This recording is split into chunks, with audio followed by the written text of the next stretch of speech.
everyone, today we are going to do an exam review on cardiac arrhythmias, cardiac dysrhythmias, or EKG rhythms if you will. So pretty much we will review all of the main dysrhythmias you have to know in order to pass nursing school, as well as how to treat them. So please be sure to give this video a thumbs up, subscribe, and let's jump right in. Okay, so today we will cover atrial rhythms, dysrhythmias that originate in the SA node, ventricular dysrhythmias, as well as AV blocks. But we're going to start with atrial rhythms. First up, atrial flutter. The rate for atrial flutter can be anywhere between 250 to 350 beats per minute.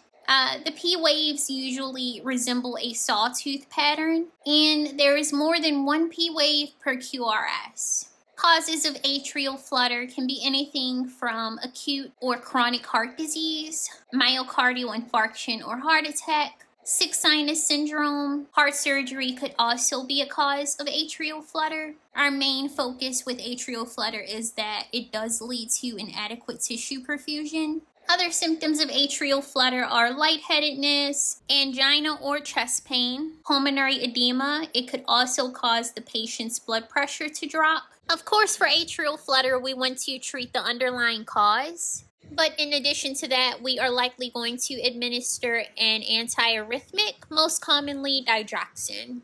Okay, atrial fibrillation, aka AFib. The rate for atrial fibrillation is anywhere between 300 to 400 beats per minute. The P waves are small, irregular, and very hard to distinguish. Causes of atrial fibrillation may be disorders such as mitral valve disease, chronic heart failure, coronary artery disease, volume overload, myocardial infarction, or digitalis toxicity, just to name a few. Of course, with atrial fibrillation, we want to correct the underlying cause, but we also want to anticipate administering an anticoagulant medication. This is because the patient in AFib is at an increased risk for developing blood clots. I'll say that again. The patient in AFib is at risk for developing blood clots. Now let's go over supraventricular tachycardia, also known as SVT. Supra meaning above, ventricular meaning ventricles. Which structure is supra to or above the ventricles? It is the atria. So you may also hear supraventricular tachycardia being referred to as atrial tachycardia because it is tachycardia originating in the atria. So the rate for SVT is anywhere between 151 to 250 beats per minute. But for testing purposes, just understand that SVT is always greater than 150 beats per minute. Knowing that piece of information alone can really help you when answering a test question. So SVT is always faster than ventricular tachycardia, which we will discuss shortly. But understand that SVT is a medical emergency. Different disorders can cause SVT, such as chronic ischemic heart disease, hyperthyroidism, or digitalis toxicity. SVT does result in decreased cardiac output, so keep that in mind as well. So when you see supraventricular tachycardia, you should expect to do 3 things to treat it. You are going to have the patient to bear down first, as if they are having a bowel movement. This is called the Valsalva maneuver, also known as the vagal maneuver, and it is known to slow down a really rapid heart rate. If the vagal maneuver does not slow down the heart rate, ensure that the patient has patent IV access and expect to administer adenosine via IV push, and you are going to push it quickly. You may also expect to cardiovert the patient. You are going to turn on the synchronizer and shock on the R. So let's say you have an exam question along the lines of your patient is in SVT. What do you do next? Select all that apply. You know that you are going to select the vagal maneuver. You are going to push adenosine. And you are going to select the option that says cardioversion. But remember, if the rate is less than 151 beats per minute, it is not supraventricular tachycardia.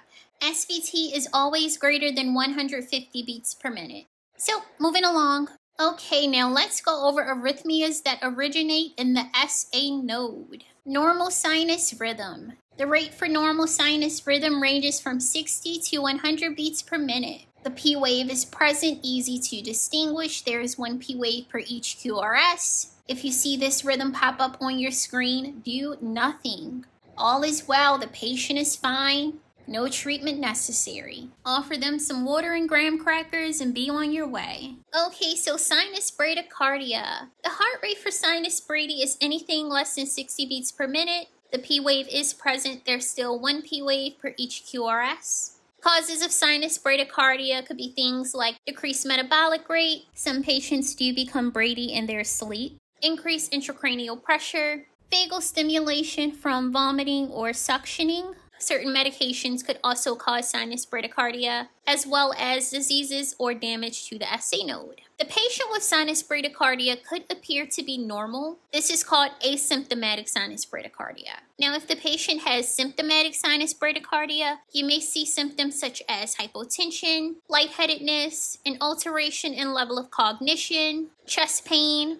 You may also see premature ventricular contractions, which we'll discuss in detail shortly. The patient may also complain of feeling faint. Now, the treatment for sinus bradycardia really just depends on if the patient is symptomatic or not. For symptomatic sinus bradycardia, we want to administer a medication called atropine. And when I was in nursing school, I had a really hard time remembering the difference between atropine and adenosine because they both sounded similar to me. But let that T in atropine remind you of taking that heart rate to the top. We give atropine when we need to see an increase in heart rate. And that D in adenosine is for drop it down low. We want to give adenosine when we want to see a decrease in heart rate. And for asymptomatic sinus bradycardia, we really just want to monitor the patient, monitor them for signs of deterioration.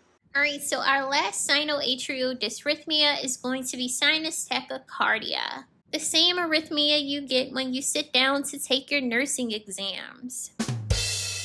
The heart rate for sinus tach can be anywhere between 101 to 150 beats per minute. The P wave is present, there's one per each QRS. Causes could be anything from increased metabolic demands, increased sympathetic tone, stimulants. Sinus tach can also occur as a compensatory mechanism. The patient with sinus tachycardia may have hypotension, angina, palpitations, dizziness, or increased oxygen consumption. Of course, our goal is to treat the underlying cause. So we have to figure out what's causing the increase in heart rate. So for example, if the patient is tachycardic because they are in pain, then you want to treat the pain. If they're tachycardic because they're having anxiety, then you want to treat the anxiety. So mainly assessing the underlying cause, treating the underlying cause, and encouraging relaxation and rest. All right, next on the list is atrioventricular blocks. First degree AV block. So this one's pretty easy. The heart rate for first degree AV block is typically normal. As you can see, each P wave sort of looks similar to the other.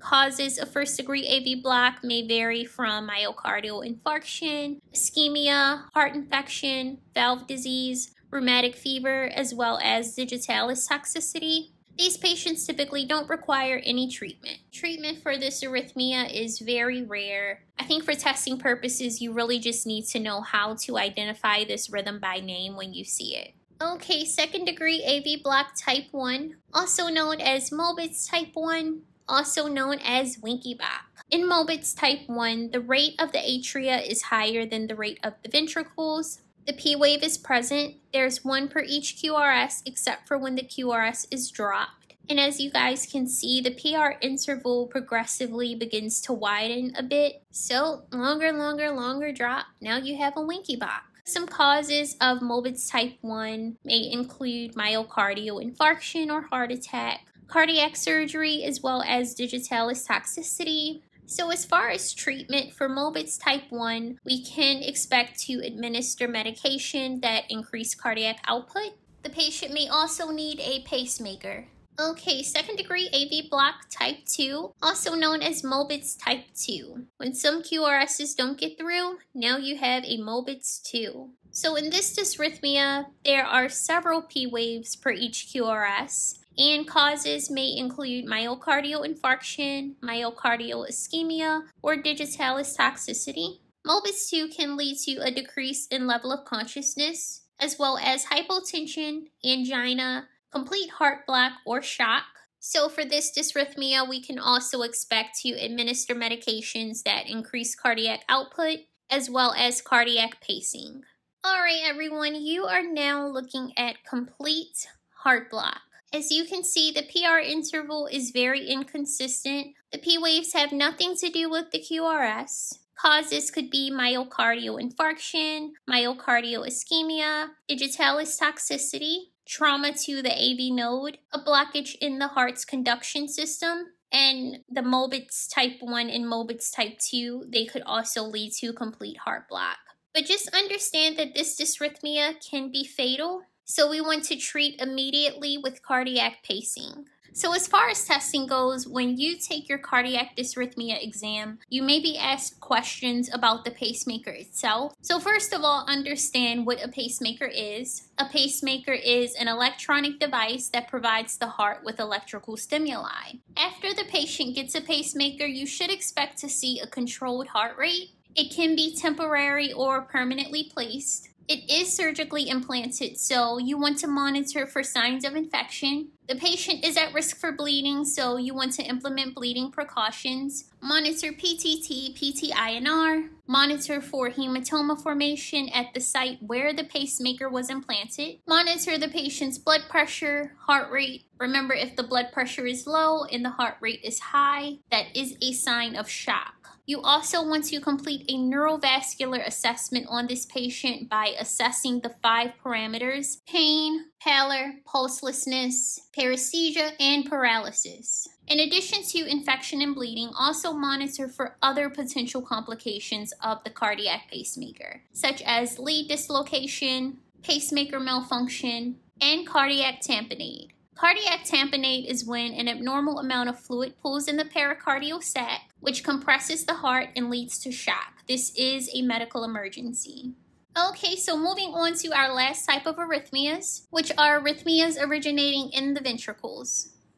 So our first ventricular rhythm is premature ventricular contraction. As you can see, there is no P wave, no PR interval. Causes of this rhythm could vary from increased caffeine intake, electrical imbalances, acid-base imbalances, nicotine, anesthesia, myocardial infarction, ischemic heart disease, hypoxia. Certain medications could cause PVC, valve disease, alcohol, as well as ventricular aneurysms. The strip at the top is called bigeminy. This is because every other beat is a premature ventricular contraction. The strip at the bottom is called trigeminy. This is because every third beat is a premature ventricular contraction. So the treatment for bi and trigeminy is really the same. You want to assess the patient's level of cognition, obtain a set of vital signs. We know that a heart attack can cause this rhythm, so we want to get an EKG. And because we know that electrolyte imbalances can cause PVCs,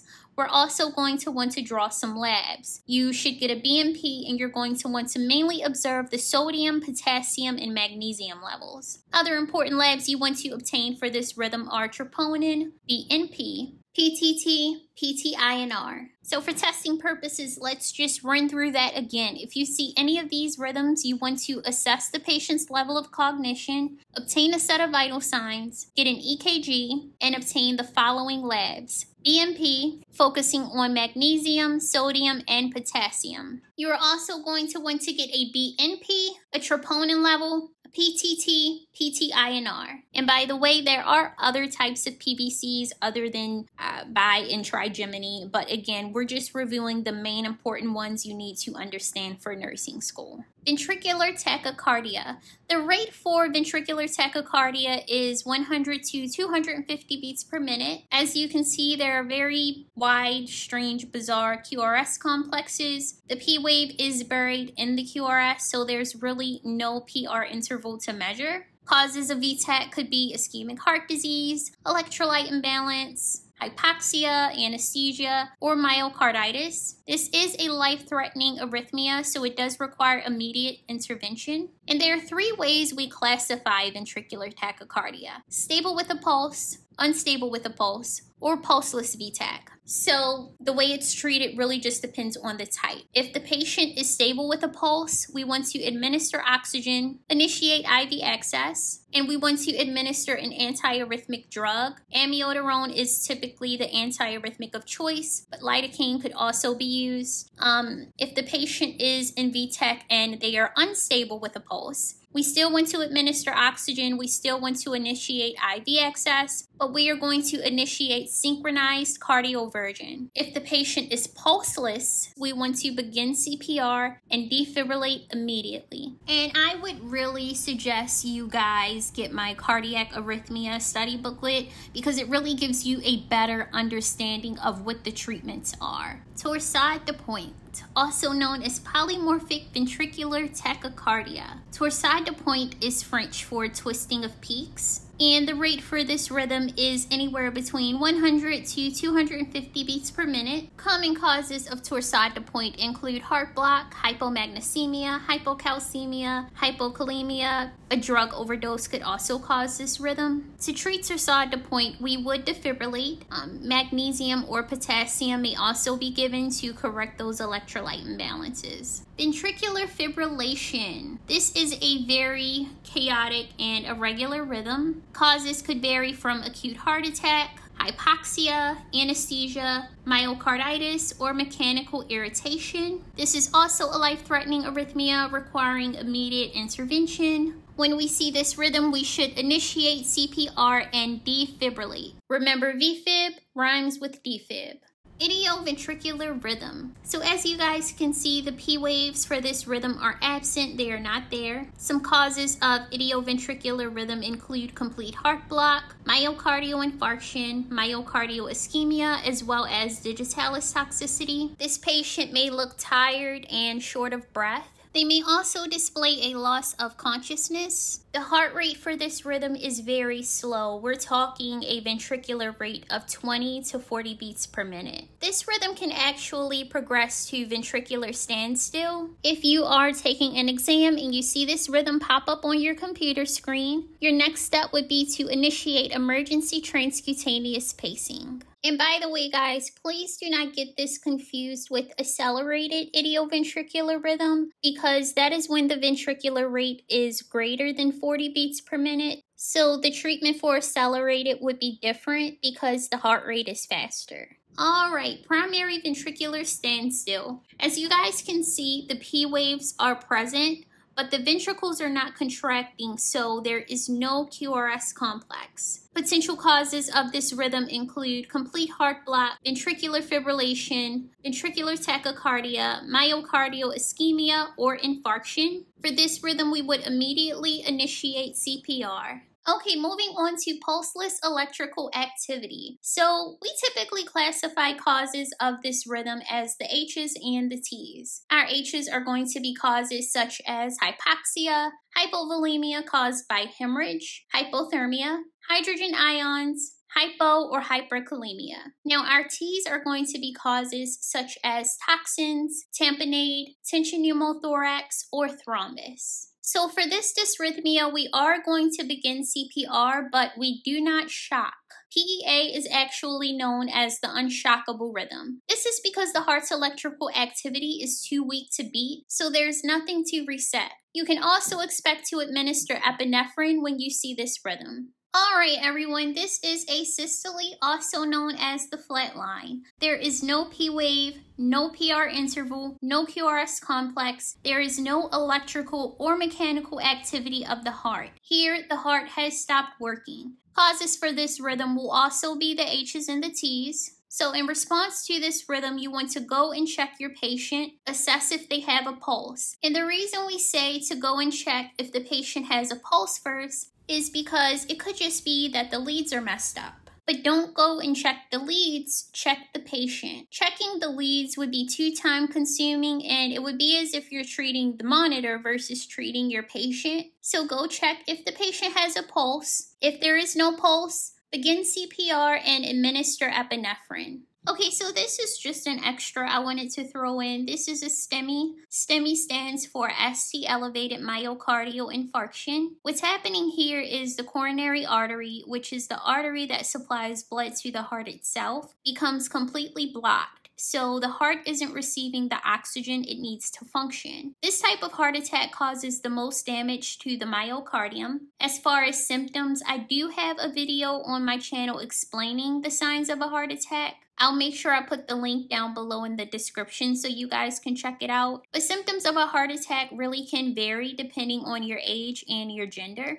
So in response to this rhythm, you are going to do 5 things in this specific order. First, you are going to place the patient on oxygen. Your second intervention is going to be to administer aspirin. After you administer aspirin, you're going to give 3 doses of nitroglycerin. Each dose is going to be given 5 minutes apart. After you give nitro, you're going to administer morphine. And lastly, you're going to get the patient to the cath lab to figure out where the damage is. If you find these videos helpful, there are many ways you can support this channel. You could click the like button, leave a comment saying how this video has helped you in your studies, subscribe, and turn on the notification bell. Share Nursing to Nurture with a classmate, friend, family member, or teacher. Buy merchandise or visit nursingtonurture.com to sign up for newsletters. Remember to never give up, and as always, thanks for watching.